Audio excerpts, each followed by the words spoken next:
exemple, là, on a fait quelques sessions de méditation. Vous pouvez déjà répondre à ça. Vous pouvez déjà voir comment vous êtes au niveau même de votre respiration, au niveau de votre mental. Voilà, vous pouvez répondre à ça. Mais il est vrai que quand l'eau est calme, vous voyez qu'il n'y a pas de danger. Quand vous voyez une personne s'exciter, qu'il y a un danger pour vous. Vous voyez, quand tout est calme, ça vous rassure. Il y a quelque chose qui est là, rassurant pour vous. Donc rassurant aussi pour les autres. Quand vous parlez calmement, doucement, eh bien, ça peut calmer aussi votre environnement quand vous parlez dans ce sens-là. Il y a vraiment un espace, une ouverture quand nous méditons et quand nous appliquons cette méditation dans la vie de tous les jours. Et face à une situation, vous gardez votre calme. Eh bien, vous allez résoudre calmement la situation. Donc ça, c'est un des bénéfices en fait de la méditation, mais l'autre bénéfice qu'on n'a pas forcément encore lorsqu'on commence à méditer, c'est cette clairvoyance. Qu'on n'a pas poussé notre conscience dans cette profondeur de la méditation, pour ça qu'on parle de vision profonde de la méditation, eh bien, on n'aura pas une vraie clairvoyance. Et quand on pousse vraiment la méditation de manière profonde, on aura cette clairvoyance. Et c'est grâce à cette clairvoyance qu'on va comprendre les phénomènes. Et c'est en comprenant les phénomènes qu'on peut changer notre manière de fonctionner. Si au lieu de voir la personne souffrir et que vous voyez cette personne s'énerver contre vous, c'est que vous n'avez pas de clairvoyance. La clairvoyance, c'est de voir la réalité des phénomènes. Donc la réalité des phénomènes, c'est qu'il y a de l'agitation chez la personne. Mais si vous voyez la colère chez la personne, c'est que vous n'avez pas de clairvoyance. C'est que vous avez un concept, tout simplement, du phénomène. C'est juste un concept. Mais si vous faites sauter tous les concepts des phénomènes, eh bien, vous voyez les phénomènes et vous ne voyez pas les concepts. Oui.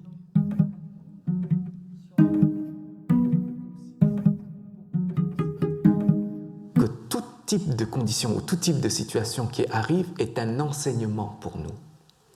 C'est parce qu'on voit les choses de manière claire. C'est parce qu'on ne voit pas de manière claire qu'on reste dans l'ignorance. C'est parce que ce n'est pas clair.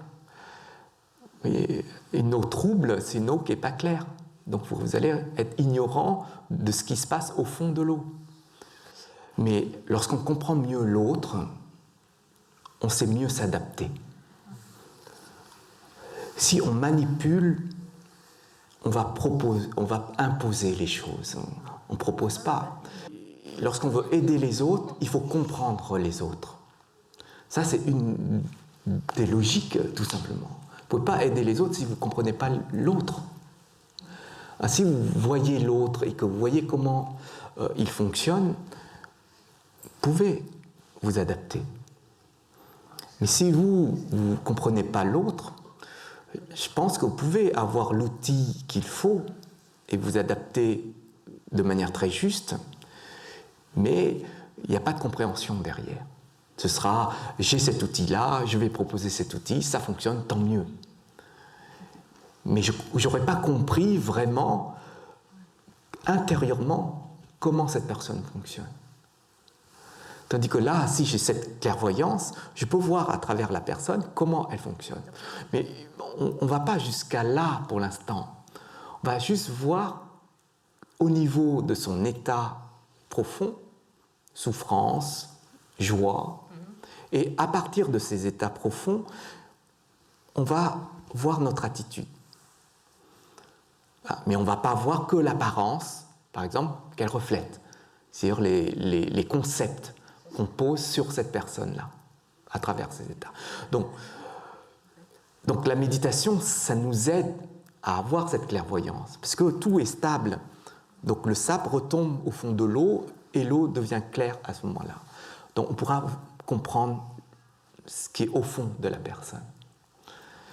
Et ça, c'est très intéressant, parce que quand elle va nous poser une question ou quand elle va réagir, eh bien, notre attention sera posée de manière très juste. Comme l'attention est posée de manière juste,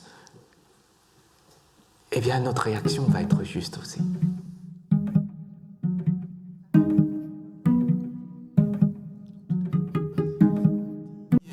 Dans le bouddhisme, le Bouddha avait expliqué en fait 5 types de visions. On appelle ça 5 formes de perception. La première perception, c'est la perception liée au désir. Quand nous sommes lancés dans le désir, tout ce qu'on voit va être lié au désir, à cet état de désir. Mais quelqu'un qui regarde une fleur peut considérer que c'est juste une fleur. Mais quelqu'un qui regarde une fleur va dire « je vais me marier avec cette fleur ».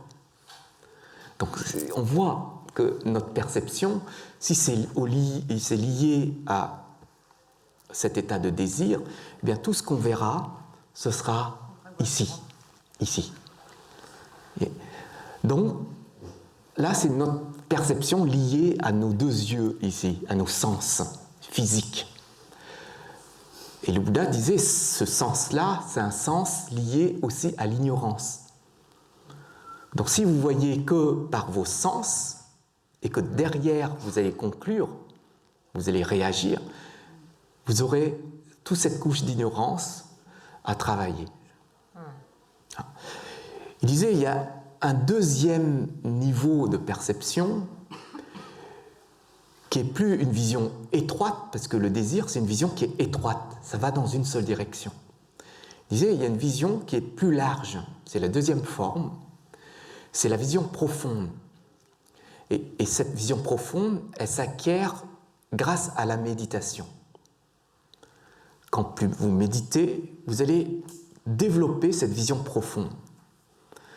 Donc, vous allez comprendre, vous allez traverser ces couches conceptuelles, désir, colère, etc., ces couches-là, et vous allez voir plus loin. Et quand vous avez cette vision profonde, eh bien, vous avez une autre forme de réaction. C'est plus la réaction égoïste liée à l'ego, la vision étroite. Donc là, cette vision large vous permet de mieux accueillir, mieux accepter les choses. D'accord ? Mais ça, il faut pousser la méditation dans cette vision profonde, en fait. Après, vous avez la troisième vision, qui est ce qu'on appelle la vision du dharma, la vision, en fait, des phénomènes. Donc ça aussi, c'est lié à la méditation, mais pour ça, il faut comprendre les phénomènes. Mais la compréhension des phénomènes passe par la phase de l'analyse et de l'écoute. Donc quand vous écoutez les enseignements du Bouddha qui expliquent sur tel ou tel processus des phénomènes, eh bien là, vous allez pouvoir analyser et méditer dessus. Donc vous allez pouvoir développer cette vision sur les phénomènes. Quand vous aurez développé cette vision des phénomènes, vous avez déjà une première porte de la sagesse qui va s'ouvrir. C'est juste une première porte. Ce n'est pas la vision de la sagesse. La vision de la sagesse s'acquiert par cette analyse logique des phénomènes et en même temps par l'expérience des phénomènes. Donc vous devez traverser à ce moment-là cette expérience sur ce que vous avez compris des phénomènes. Et vous allez refaire une méditation sur l'expérience de ces phénomènes. Là, vous allez retrouver cette nature de sagesse qui est en vous. C'est pour ça que moins il y a d'agitation, mieux vous allez voir le fond. Donc, il faut déjà apprendre à ne plus agiter l'intérieur et avoir cette profondeur-là. Et avec ces 4 formes de vision, ça vous ouvre à la porte de la dernière perception, qui est la perception en fait de l'éveil, c'est-à-dire la perception d'un Bouddha. La perception d'un Bouddha, c'est le résultat des 4 perceptions d'avant. C'est les 4 perceptions d'avant, ce sont des outils que vous utilisez pour retrouver cette perception naturelle de l'éveil. Donc il y a un processus aussi de logique dans tout ça. Donc dans le bouddhisme, quand on médite, on va traverser ces niveaux de perception. Encore une fois, il n'y a pas d'objectif. On ne va pas non plus se fixer des objectifs pour gravir les niveaux de perception. Les choses viennent très naturellement. C'est pour ça qu'on passe d'un niveau à un autre par une réalisation. Donc quand vous allez réaliser l'expérience, vous allez traverser la réalisation de cette compréhension, de cette expérience-là. Et en fin de compte, pour évoluer, on va réaliser chaque état de compréhension et chaque expérience liée à ces états. C'est comme ça qu'on ouvre petit à petit la porte de la sagesse, cette nature-là en nous. Plus vous réalisez, plus la porte va s'ouvrir. Jusqu'au moment où il n'y a plus de porte. Parce que la porte, c'est un concept. D'accord ? Quand vous allez démonter, c'est-à-dire lâcher la porte, il n'y aura plus de porte. Et là, vous retrouvez complètement la nature de la sagesse. Et selon les niveaux de perception, vous allez construire ou non votre propre karma. Tout à l'heure, il y a une personne qui m'a demandé ce que c'est que le karma. C'est juste une action. Karma, c'est le terme sanskrit de l'action. Non. Quand vous faites une action, ça passe par le mental, le verbal ou le physique. Donc, selon le type d'action que vous allez réaliser, ça va avoir des conséquences. Et ces conséquences vont impliquer derrière de la joie ou de la souffrance. Donc, quand vous générez via une action de la souffrance, chez vous ou chez les êtres, vous allez générer un karma qui va être lourd de souffrance. Donc, vous allez recueillir derrière de la souffrance pour vous. Et vous allez recueillir, c'est votre souffrance et pas la souffrance de votre voisin. Donc, n'écartez jamais la souffrance qui arrive chez vous pour pouvoir travailler dessus et valider ce karma-là. Si vous réagissez face à cette souffrance, d'accord, réagir, vous allez générer cette souffrance à nouveau. Et c'est comme si on ne veut pas lâcher prise. On résiste à une situation. Et une situation de souffrance, vous résistez, vous combattez. Avec votre environnement, contre votre environnement, vous allez combattre. Combattre une maladie, combattre une personne, combattre une situation. Un combat, c'est une génération d'action de souffrance. Vous combattez parce que vous ne supportez pas la souffrance. Donc vous allez livrer combat.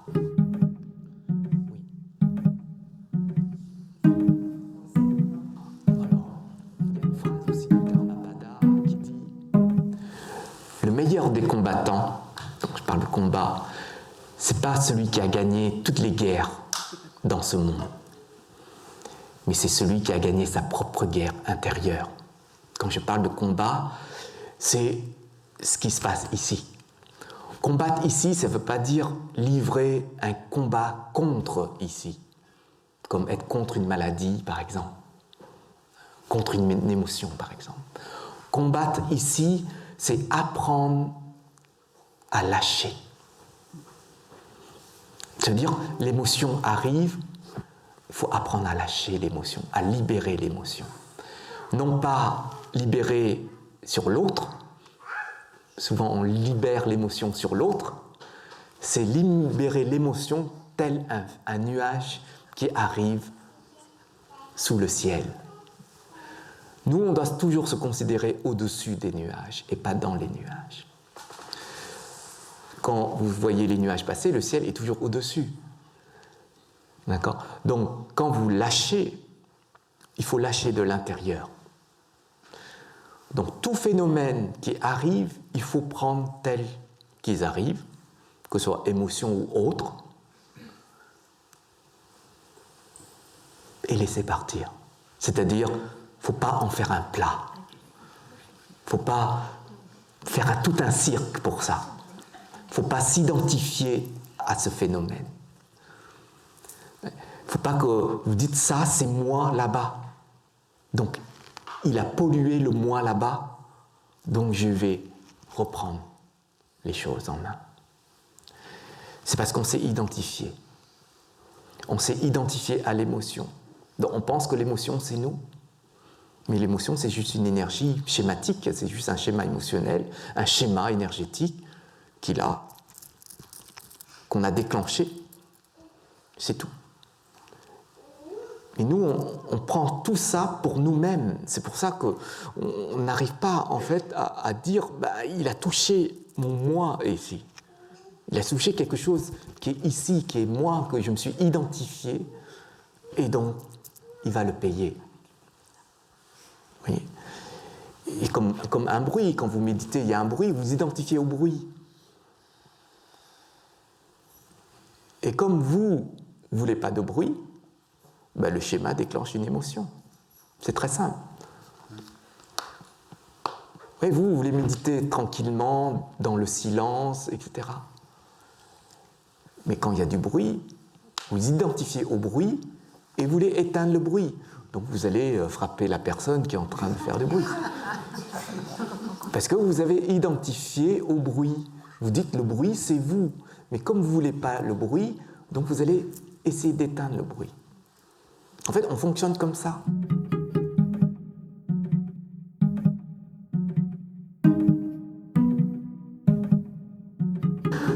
Donc en fait, on s'est pris la tête.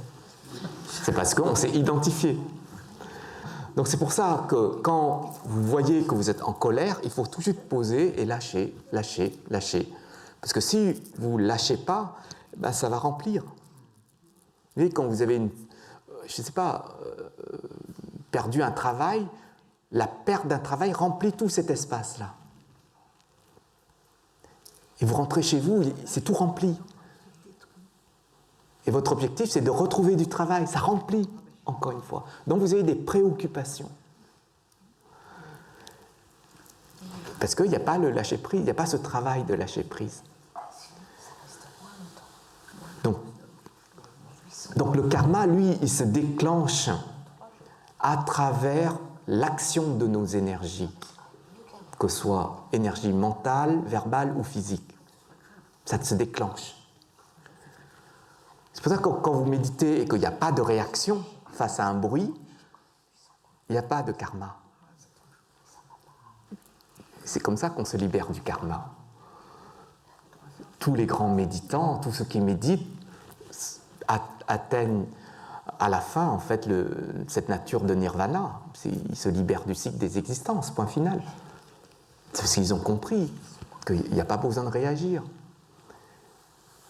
Mais si nous, on se donne toujours la possibilité de réagir parce qu'on ne veut pas lâcher, forcément, on va générer sans arrêt du karma. Le karma positif, le karma en fait bénéfique, on appelle ça le bon karma, les bonnes actions. Il faut regarder combien on en fait dans la journée. Et quand je parle de bonnes actions, ce n'est pas pour nous. Parce que si vous faites des bonnes actions pour vous, vous allez peut-être détruire les autres et faire souffrir les autres. Donc, si vous faites une bonne action, il faut que ce soit dans les deux camps, quelque chose de bénéfique. Et donc, une bonne action génère derrière un bon karma. Donc ce qu'on appelle, en fin de compte, le bon karma, c'est ce qu'on appelle les mérites. Quand vous entendez le terme de mérite dans le bouddhisme, en fait, ce sont des conditions. Je ne parle pas forcément de résultats, mais les conditions qui viennent vers vous et qui amènent un état d'équilibre chez vous. Par exemple, quand vous méditez, vous générez des mérites. En fait, la méditation génère des mérites, tout simplement. Quand vous faites quelque chose de bien pour les autres, ça génère des mérites. Mais après, il faut voir à quel niveau se placent vos mérites.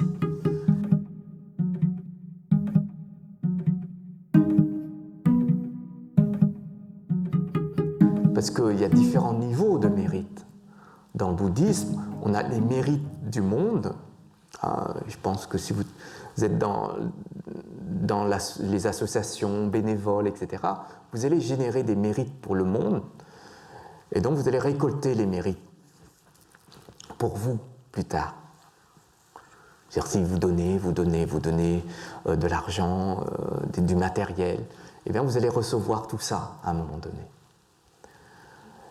Mais une graine, ça apporte beaucoup de fruits. Donc, si vous générez une graine, je ne sais pas, d'action, eh bien, ça va générer énormément de fruits pour vous.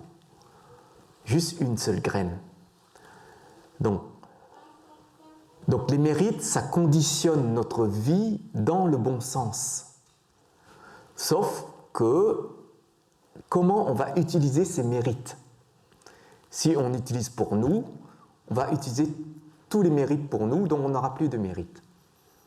Mais si vous utilisez ces mérites pour les autres, eh bien vous allez grainer encore des arbres de mérite. Donc, vous aurez en abondance des mérites. Vous en aurez tellement que même quand vous donnez aux autres, vous en aurez encore. Alors, je ne sais pas si c'est un problème. Générer, vous en avez trop, vous donnez, mais quand vous donnez, vous en avez encore beaucoup plus. En fin de compte, les mérites s'auto-régénèrent dans ce sens-là. Et les mérites, ce n'est pas uniquement à travers l'action que vous réalisez. Vous pouvez méditer, vous générez. Mais juste ici. Les qualités que vous avez, que vous utilisez dans vos actions, vous allez générer un autre niveau de mérite. C'est un niveau de pratique. En fait, on différencie celui qui travaille pour enlever les couches parasites, ça génère des mérites, et celui qui agit pour le bien des êtres, ça génère une autre forme de mérite. Vous savez, quand vous méditez pour dire je veux être meilleur, je veux évoluer dans le bon sens, c'est-à-dire vous faites un travail sur vous. Là, vous allez générer des mérites pour vous, mais pas forcément pour les êtres. Celui qui médite dans une grotte, il n'aura jamais les êtres autour de lui, parce qu'il ne génère pas de mérite en lien avec les êtres. Il génère que des mérites, en fait, par rapport à sa pratique, ici. Mais celui qui génère des mérites en lien avec les êtres, eh ben, il aura tous les êtres autour de lui. Juste une pensée, il aura les êtres autour de lui. Un mot qu'il va dire, il aura des êtres autour de lui. Une action qu'il va réaliser, il y a tous les êtres autour de lui. C'est parce qu'il a généré ce type de mérite. Tout à l'heure, on avait parlé avec quelques personnes sur les mérites qu'on a dans notre situation de vie aujourd'hui par rapport à ce qu'on voit dans les autres pays. On voit qu'on a énormément de mérites, c'est-à-dire les bonnes conditions pour vivre, au niveau matériel, bien entendu, et aussi on a un système de santé. Ça montre qu'on a énormément de mérites. Mais qu'est-ce qu'on en fait de ces mérites? Est-ce que ces mérites, on dit que c'est acquis et qu'on veut avoir beaucoup plus? Ou est-ce qu'on est satisfait de ce qu'on a et on va essayer en fait d'apporter aux autres ce qu'on a? Parce que si pour vous, être en bonne santé, c'est pas suffisant. Avoir juste ce qu'il faut au niveau de la vie au quotidien, c'est pas suffisant. Et donc il y a l'ego derrière qui va agir. Mais il ne va pas agir pour générer des mérites, parce que vous, il est pour vous, pas pour les autres. Et donc vous n'allez pas agir pour générer derrière des mérites. Et donc vous allez perdre ces mérites-là. On peut brûler tout un espace de mérite juste à cause d'une colère. En fait, on brûle les mérites à cause du feu de la colère, pardon. Donc, vous voyez, vous pouvez pratiquer la méditation pendant des heures et des heures. Vous levez, vous mettez en colère parce que une personne vous a dit du mal sur vous ou parce que on n'a pas fait comme vous voulez. Et vous perdez tous les mérites en un instant. C'est pour ça qu'il y a des mérites qui sont générés pour nos pratiques. Par exemple, si vous êtes dans la paresse, c'est que vous n'avez pas de mérite de pratique.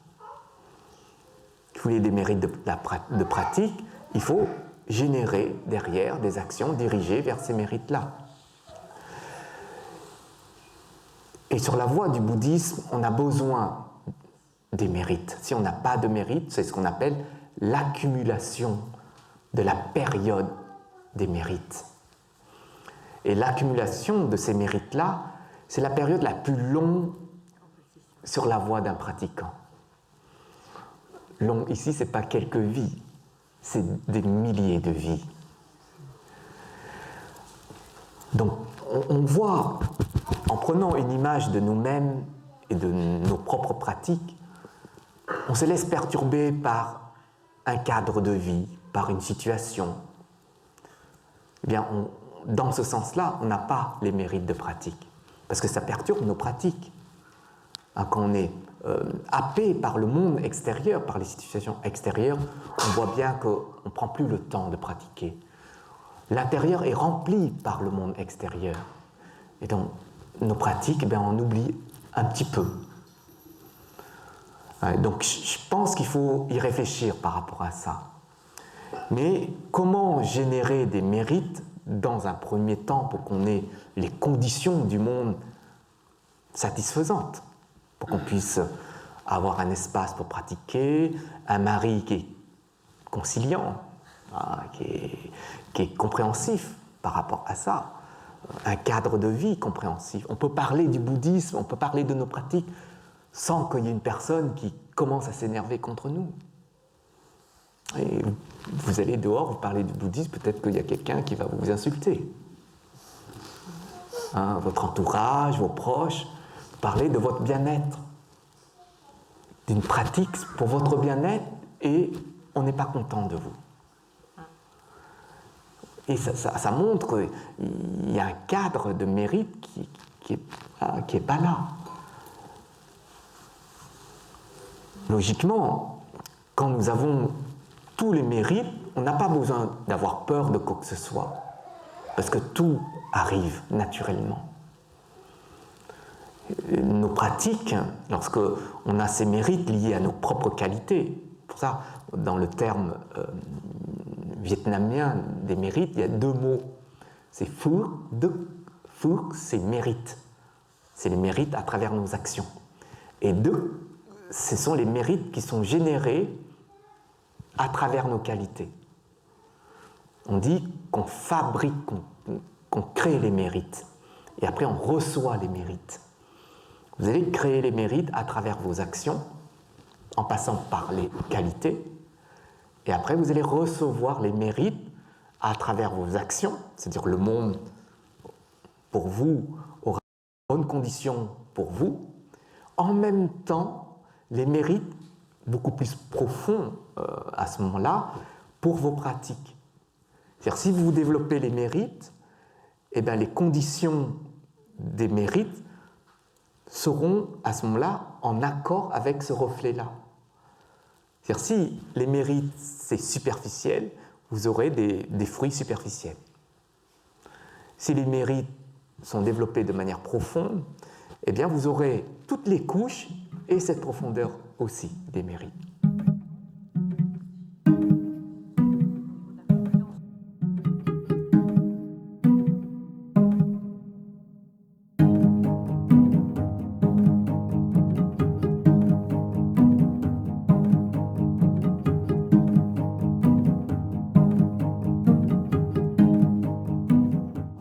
mérite se crée sur des bases. Donc si vous voulez comprendre le dharma, il faut créer la base de mérite liée à la compréhension du dharma. Alors, il y a des personnes qui doivent réfléchir pour dire quelle action de mérite je peux créer. Il y a des personnes où c'est très naturel. Les personnes vont le faire très naturellement, cette action-là, qui génère naturellement des mérites. Ça veut dire que entre ces deux personnes, il y a une personne qui est juste sur le début des mérites, tandis que l'autre, il a ancré profondément, en fait, un schéma de qualité sur les mérites. C'est pour ça qu'il n'y a pas besoin de réflexion. C'est comme si vous êtes animé de compassion, les êtres qui sont en souffrance, vous n'allez pas être affecté par la souffrance des êtres, vous allez tout de suite agir derrière.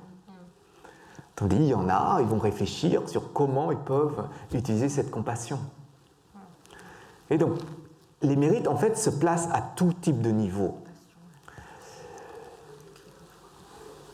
Alors, je ne sais pas si c'est un problème, mais quand vous avez des retours de situation sur vous liés à la souffrance, souvent on répond par la souffrance.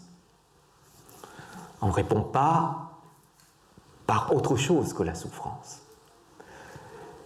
Et ça, c'est un manque tout simplement de profondeur dans notre perception de la situation.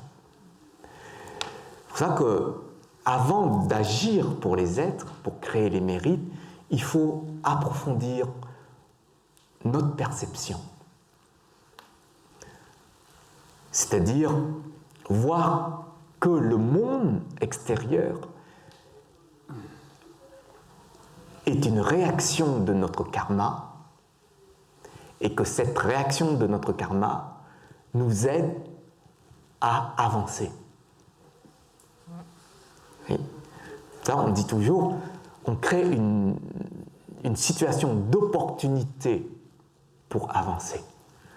En fait, toutes les situations de souffrance se transforment en situations de pratique. Là, on génère des mérites. Là, on peut dire qu'on a des mérites. Mais si derrière, on génère de la souffrance, eh bien, on n'a pas de mérite. Vous voyez, donc ça nous demande un effort à ce moment-là d'arrêt sur image et de considérer que la situation qui arrive est une situation en fait de pratique pour nous. Et pas une situation qui va casser notre équilibre, qui va nous faire souffrir. Pour ça, qu'on a toujours des opportunités, des situations, des expériences de vie où on peut créer énormément de mérites. Mais ça vient que de nous, si on veut ou non générer derrière. Les mérites, ce n'est pas lié à l'ego. Donc si vous faites une action, même quand vous êtes généreux, quand vous donnez aux autres et qu'il y a un état d'ego, eh bien vous n'allez pas générer derrière des mérites. Mais je parle de pratique. Je ne parle pas des mérites liés au monde. Parce que vous allez générer des mérites liés au monde, mais pas au niveau de votre pratique. C'est-à-dire quand vous pratiquez, la qualité que vous avez, enfin l'état que vous avez reflété à travers cette action de mérite, eh bien ce sera l'environnement qui aura cet état-là, qui va se refléter quand il va apporter les fruits de vos propres mérites. Oui. Si vous donnez et que derrière vous avez un état d'avidité, d'ego qui parle à travers cette action, eh bien la personne, quand elle va avoir en retour en fait générer elle-même les mérites, ce sera pareil. C'est-à-dire elle va quand même vous donner, mais derrière il y a une avidité. C'est-à-dire il y a quelque chose en fait qui veut posséder en quelque sorte l'objet du don.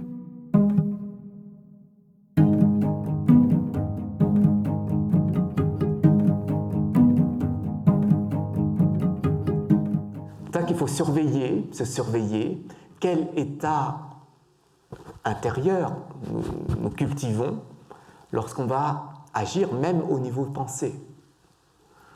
Alors souvent, ici c'est marqué offrande, mais en vietnamien, c'est boîte à mérite. Ici, en vietnamien, c'est boîte à mérite. En fait, le matériel que vous donnez ici, quand vous donnez, regardez quel état vous avez. Ce n'est pas forcément l'objet que vous donnez. Vous pouvez donner des choses que vous n'allez jamais perdre. Et ça génère derrière des mérites. Vous voyez, les temples donc, bouddhistes, comme ici, quand le vénérable il reçoit les dons, les offrandes d'argent, il prend et il génère des mérites derrière, tout de suite pour le lieu, pas pour lui. En fait, il génère des mérites, c'est-à-dire l'énergie de mérite va s'ancrer dans le lieu. C'est pour ça que le lieu va toujours recevoir, parce qu'il génère ça. Et dans le bouddhisme, on a beaucoup de pratiques, beaucoup d'outils de pratique qui génèrent énormément de mérite. Par exemple, on dit, quand vous récitez un mantra, par exemple, quelque chose de très simple, hein, vous récitez un mantra pendant un certain temps, vous êtes en train de générer des mérites. Quand vous prosternez, hein, parce que nous, on ne voit pas forcément ça, quand on se prosterne, on génère derrière des mérites. Quand vous écrivez des sutras, hein, vous prenez un sutra, que ce soit en vietnamien, en sanskrit ou dans une autre langue, et vous écrivez le sutra. Juste ça, ça génère des mérites liés au chemin d'éveil. Parce que ce que vous utilisez un support d'éveil pour générer des mérites. Ça, c'est un support d'éveil. Parce que ici, c'est pour un lieu d'éveil.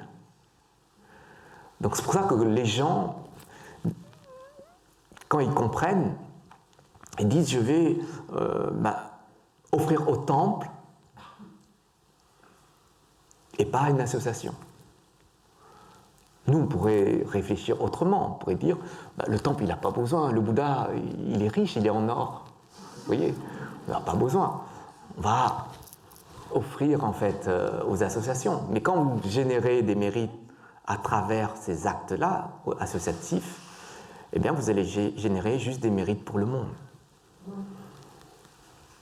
Et quand vous allez faire dans les associations de médecins sans frontières, etc., c'est générer juste des mérites du monde. On a besoin aussi de générer des mérites du monde parce que quand nous allons renaître dans un monde physique comme celui-ci, on a besoin de bonnes conditions de vie pour pouvoir continuer nos pratiques.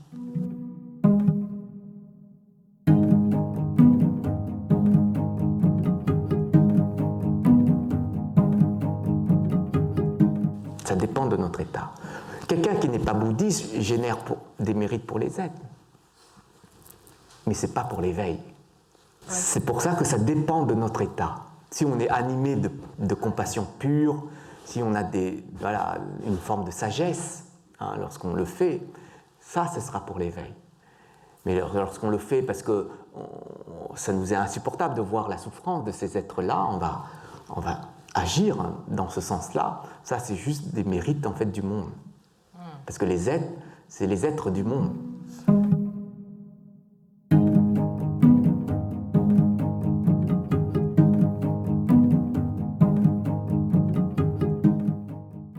Il faut bien distinguer les différents types de mérites. Il y a les mérites liés à l'éveil, il y a les mérites liés au monde. Il faut faire les deux, où je veux faire la différence entre les mérites du monde et les mérites de l'éveil. On peut, en tant que bodhisattva, générer des mérites d'éveil pour les êtres. C'est-à-dire, on a cette posture de bodhisattva, on va se mettre au même niveau que ces êtres, leurs souffrances, leurs conditions de vie, on va agir.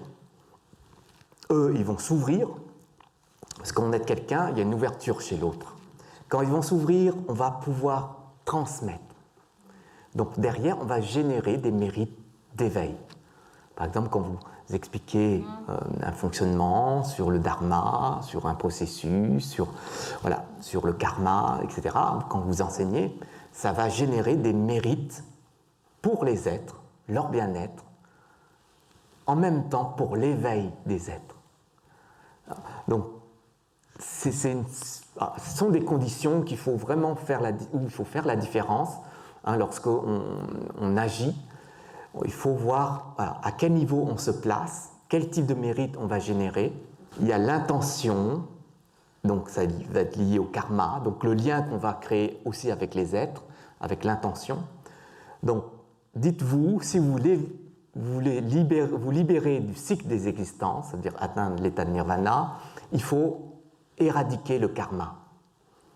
Pour éradiquer le karma, il ne faut plus créer de lien avec les êtres. Mais comme vous agissez en lien avec les êtres pour créer vos propres mérites, il y a aussi un processus dans nos pratiques qu'on doit actionner pour ne pas générer de lien avec les êtres. Parce que quand vous générez des liens avec les êtres, forcément, vous allez recevoir des êtres parce que vous avez un lien. Et donc, vous êtes encore lié à ce cycle des existences.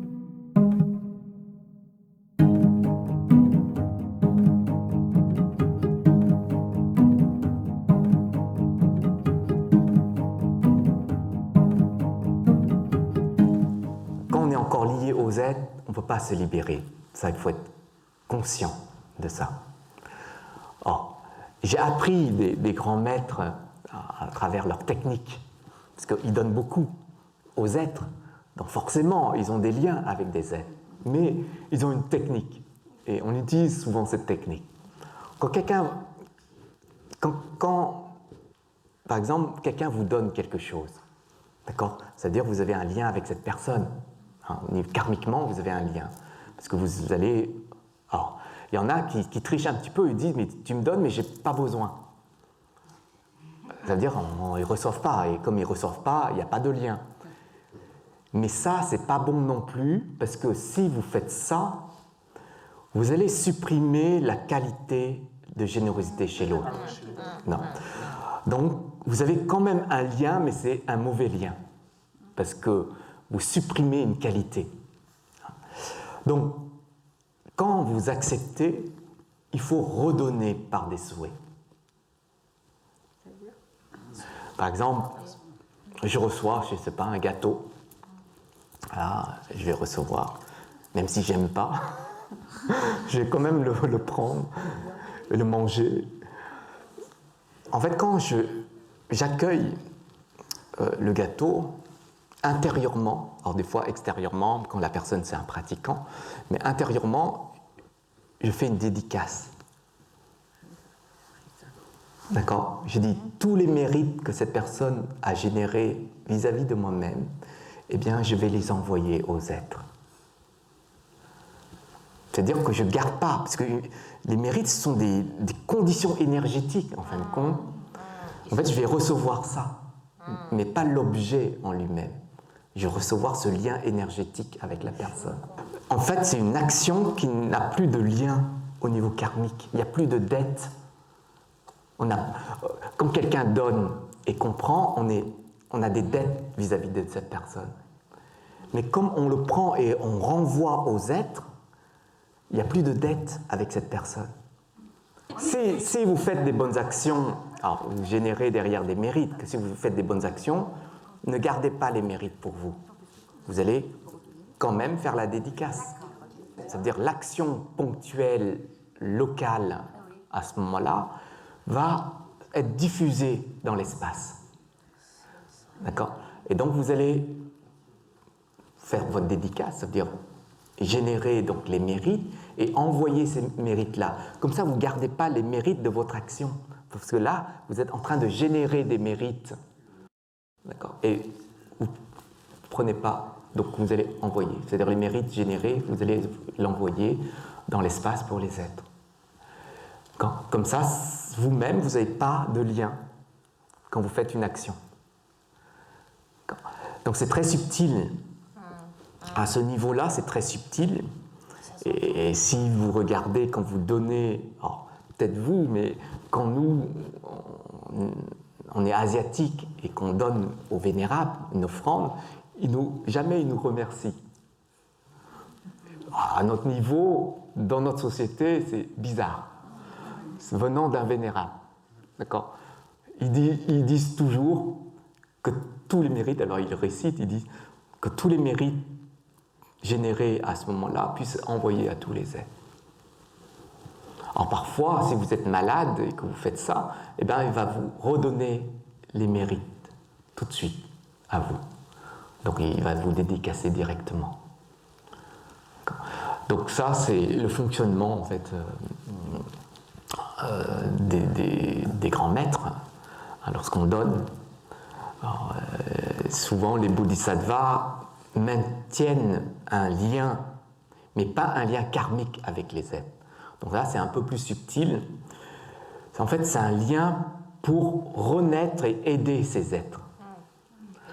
D'accord ? Donc, ce n'est pas un lien karmique, ça veut dire qu'il n'y a pas de lien karmique, mais comme les bodhisattvas ont une compassion illimitée vis-à-vis des êtres, ils déploient en fait l'ouverture de leur nature de compassion et d'amour vis-à-vis des êtres, eh bien, ils gardent juste un point sur cet être-là ou ces êtres-là dans leur, on va dire, leur niveau de conscience pour pouvoir, quand ils vont choisir de renaître, eh bien, renaître dans la situation où il y a des renaissances de ces êtres-là pour pouvoir aider ces êtres. Donc c'est une capacité qu'ont les bodhisattvas de choisir leurs conditions de renaissance, leur lieu de renaissance, leur famille de renaissance, comme le Bouddha Shakyamuni, qui a aussi décidé de renaître dans ce monde, dans cette zone, avec ses parents, dans ce royaume, etc., pour se connecter là, à des êtres qui ont cette capacité de s'éveiller donc à son époque. Donc ça, c'est d'autres niveaux. Mais à notre niveau, c'est générer, accumuler les mérites au maximum pour avoir les conditions pour continuer cette voie. Parce que si vous n'avez pas suffisamment de mérites, vous allez renaître et vous allez renaître dans une autre voie. Parce que vous avez généré des mérites de cette nouvelle voie ou cette voie différente de la voie du bouddhisme. Et après, quand vous avez payé vos dettes, ou quand vous avez mangé tous vos mérites, eh bien, vous allez naturellement vous reconnecter à la voie en fait, de l'éveil. Comme certains d'entre vous, vous avez pris notre voie, puis d'un coup, il y a des choses qui vous parlent. En fait, tous les niveaux de mérite se placent de cette manière. Par exemple, vous avez énormément de mérite pour venir au temple, méditer, écouter les enseignements, pratiquer.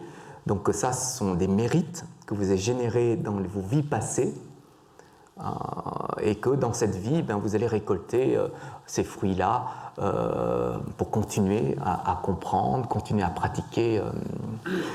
Mais n'oubliez pas, les mérites, vous devez simplement utiliser sans être en influence avec votre environnement. C'est-à-dire des fois, l'environnement vous influence. Vous dit ceci, cela, et vous vous laissez emporter par. Il y a des personnes qui sont peut-être proches, avec des relations proches de vous. En fait, vous vous laissez emporter, vous vous laissez influencer. Et là, il n'y a plus les mérites. Vous allez casser en fait le système de mérite à ce moment-là. Donc, faites attention à ça parce que quand nous sommes fragiles, eh bien, on a des tendances à écouter, à aller dans ce sens-là. Et ça, c'est très dangereux. Ça nous écarte en fait des conditions de mérite. Et derrière, eh bien, on s'écarte de la voie de l'éveil. Donc, faites attention à ça parce que le Bouddha, avec ses disciples, il a expliqué vraiment clairement ce point, parce que c'est un point en fait qui est un point qui nous fait dévier. Donc toujours votre analyse, votre propre analyse sur ce que vous entendez, sur ce qu'on vous dit, analysez, voir si c'est logique, expérimentez, mais voilà, ne vous déviez pas parce qu'on vous a dit ceci ou cela. Et ça, la voie du bouddhisme, c'est une voie qui doit être pratiquée dans ce sens-là.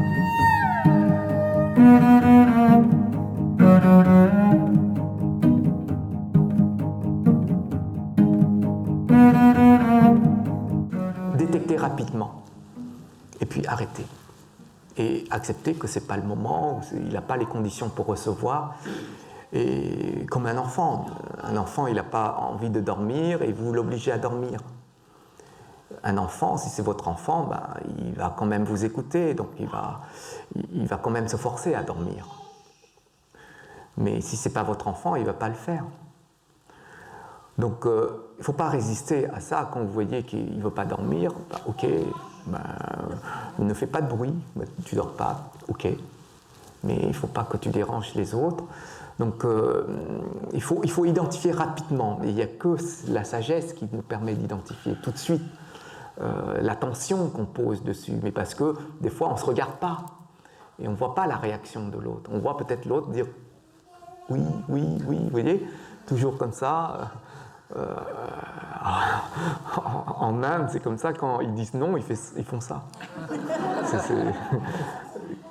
Et c'est très bizarre parce que nous, on pense que ça y est, on peut continuer à parler à ça, non. Il faut vraiment sentir les choses rapidement et éviter de continuer parce qu'on doit être raisonnable et on doit prendre conscience que ce n'est pas adapté. Quelqu'un qui est catholique, on ne va pas lui parler du bouddhisme, par exemple. La bonne intention peut être là, mais s'il y a un manque de sagesse, eh bien, on peut transformer cette bonne intention en mauvaise chose, en mauvaise énergie. Donc il faut ce discernement. Ça qu'on doit développer le corps, ce qu'on appelle le corps de sagesse et le corps de discernement, c'est le Sambhogakaya, c'est ce corps-là, vraiment dans notre manière de fonctionner. Et à partir de là, on peut discerner les gens, on peut savoir que ça, c'est le bon moment. La difficulté, c'est qu'on ne sait pas quand est-ce que c'est le bon moment. Donc on teste au début, mais on doit tester prudemment. Quand vous parlez et que vous voyez que la personne ne réagit pas correctement, il faut tout de suite arrêter. Et je pense qu'il y a ce discernement-là qu'il faut. On teste, là on n'a pas la capacité de comprendre tout de suite, donc on va tester. Si on pense que ça peut débloquer ou ça peut aider la personne, vous voyez, une personne qui vient de perdre un proche, vous ne pouvez pas lui enseigner, ben viens ici, je vais t'enseigner le cycle d'existence ou la loi du karma. Nous, on a des connaissances, mais il faut qu'on s'adapte à la situation. Il faut juste peut-être consoler, accompagner juste humain à humain. Pas dire que la mort, c'est quelque chose de véritable ou quelque chose de vrai. Non, juste accompagner dans sa souffrance. Et je pense que c'est la bonne chose. Quand elle sera beaucoup plus claire, beaucoup plus stable psychologiquement par rapport à la situation, on pourra peut-être lui expliquer autrement.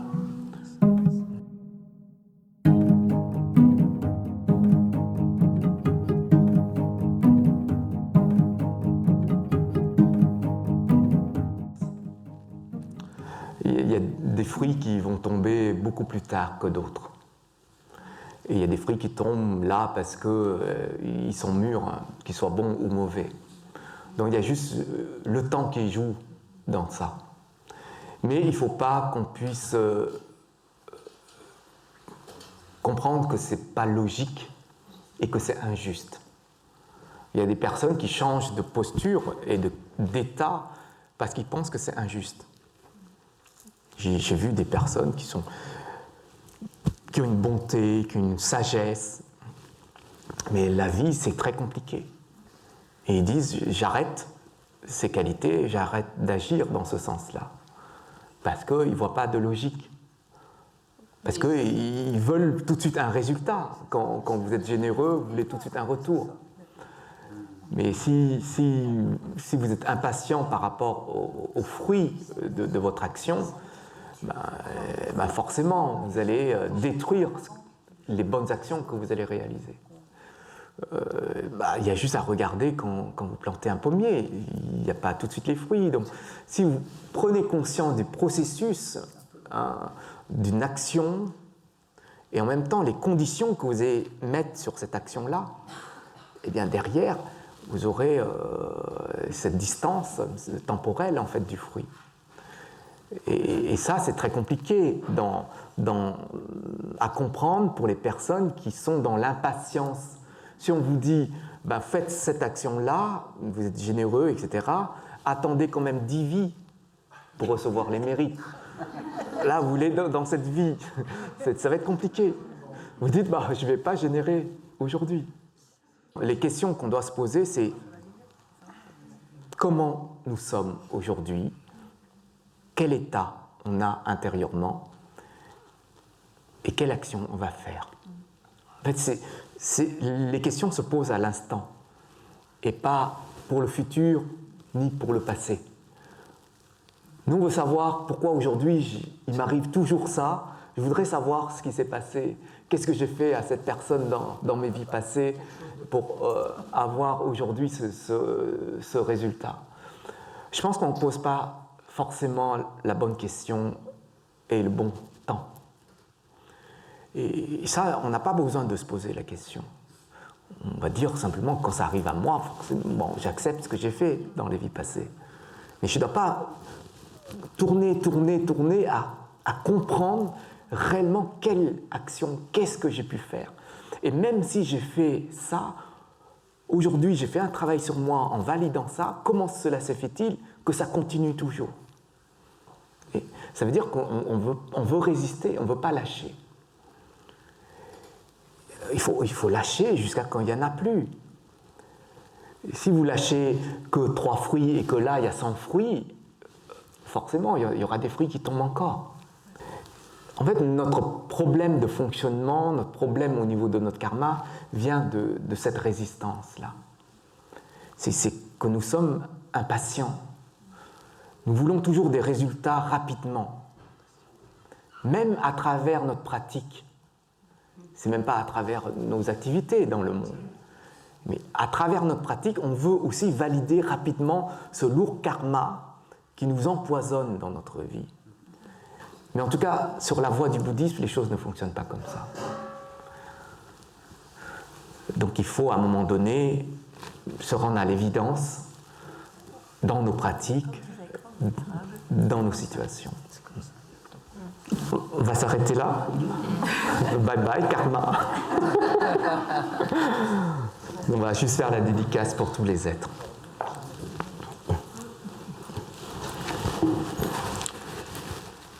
Chúng sanh vô biên thệ nguyện độ phiền não vô tăng thệ nguyện đoàn pháp môn vô lượng thệ nguyện học Phật đạo vô thượng thệ nguyện thành.